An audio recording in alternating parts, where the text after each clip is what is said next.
Once upon a time, there was a man named Jack who fell on hard times and lost his home. He had no family or friends to turn to, so he found himself living in a storage unit in a self-storage facility. It was cramped and uncomfortable, but it was the only place he could afford. One day, a police officer named Sujapilia was patrolling the area and noticed something suspicious about the storage unit where Jack was living. He investigated further and discovered that Jack was living there illegally. Rather than arresting him right away, Sujapilia approached Jack with kindness and empathy, offering him resources and assistance to find safe and legal housing. With the help of Sujapilia and other community members, Jack was able to secure stable housing and get back on his feet. Sujapilia's actions not only saved Jack from a difficult and potentially dangerous living situation, but also prevented the waste of resources and energy that could have been used to evict Jack from the storage unit. The community celebrated Sujapilia's heroic actions and the positive impact they had on Jack's life. They threw a party in his honor, thanking him for his compassion and dedication to serving and protecting the community. From that day on, Jack and Sujapilia became good friends, and Jack even started volunteering at a local shelter to help others who were experiencing homelessness. The whole community came together to support each other, and they all lived happily ever after. Just relax, just like that. You got me? I don't know what you doing in here. I don't live here. You do live here. I don't live here. Yeah, you do. Well, what makes you say you don't live here? Come on, Anderson, what have we got here? Kindergarten. No, I'm just trying to... I just come through and pick up cigarette butts. 1102 dispatch. You're gonna relax. You understand me? Hands on top of your head. I'm not gonna arrest you. Turn around, face away from me. Interlock your fingers. Interlock. Like this. Oh, okay.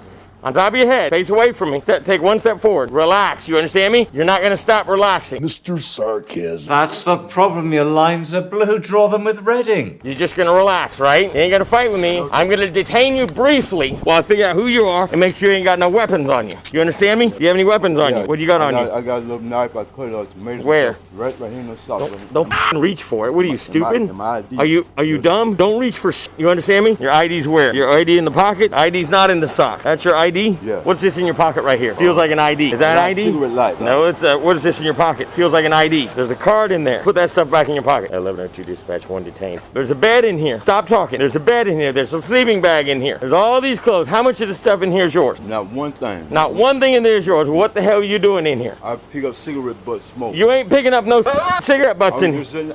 I was just sitting down. Lean over here. Take this knife off of you.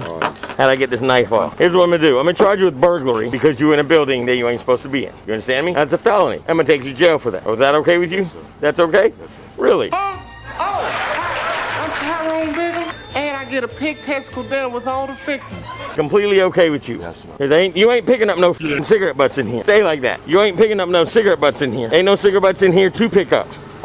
Who put cigarette butts in a storage building? Where's your ID at? South Carolina ID. Walk this way. Have a seat. Living in a f***ing storage building. Sweeps up. Got shoes in here. I talked to a whole bunch the other day. They was all up in here living in. You homeless? Why are you living in here then? So how long you been living in here for? Hey Carl, this is Deputy Sue Typelite from Richmond County Sheriff's Office. I was over here doing a burglary at 443 Broad. And I rolled by the B building and there's a dude living in it. The question is in B, looks like B19. Okay. Were you aware this guy was living here? Well, we know there's been a lot of break-ins and stuff, and that homeless kind of come and go throughout that back part of the building. We don't know of anyone specific, no. Okay. Do you want to prosecute this guy for living in your building? Yes. Do we know for a fact that he knows he's not supposed to be here? I don't see how he could know. I'm going to call the supervisor and see if he's going to let me take him to jail for trespassing. Hey, sir, listen to what I'm telling you. You have the right to remain silent. How long have you been living in this unit? 2 nights ago. How'd you get into the unit? So you say it was already open? Yep. All right, what do you know about the burglaries going on all these units are open and here you are in this one. What do you know about that? How much stuff in this unit is yours? There's some of it's in there. Look, there's a broom in there. You sweep up after yourself. You can tell me ain't none of that yours. It was all that. Did you take any of it for yours? No. Did you decide any of it was gonna be yours? Where'd you get that knife from? In front of a restaurant. So you stole it from a restaurant. No. Did you sit down at a table and get it? It was in front of a restaurant. Did you think maybe it belonged to the restaurant? I mean, it's a restaurant. It's not a bowling alley. If there was a bowling ball in front of a bowling alley, would you think it belonged to the bowling alley? So if there's a knife in front of a restaurant, you might think Did you try and find the owner of the knife? All right, so you've been living in here for 3 days. You don't claim any of that stuff in there is yours. The clothes you got on, what about the clothes in there? Have you gone through have you looked at any of these other places for stuff? You haven't done any of that. But they're all open, and you didn't open them.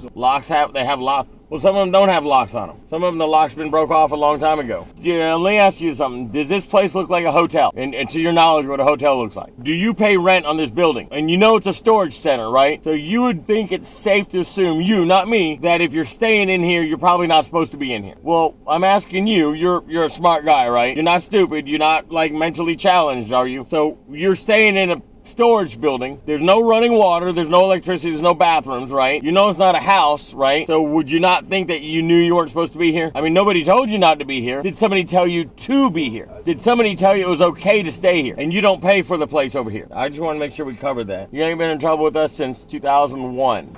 And it smells like piss back here. Thanks for calling Rex Property and Land. This is Connie. How may I help you? Hey, this is Deputy Sue Hypolite with the guy living in the storage building out here at 443. Yes. Is Carl there? He just walked out. All right, well, what we got to do is, even though the guy admits that he knows it's not a hotel, he knows this is not a place that he can live in.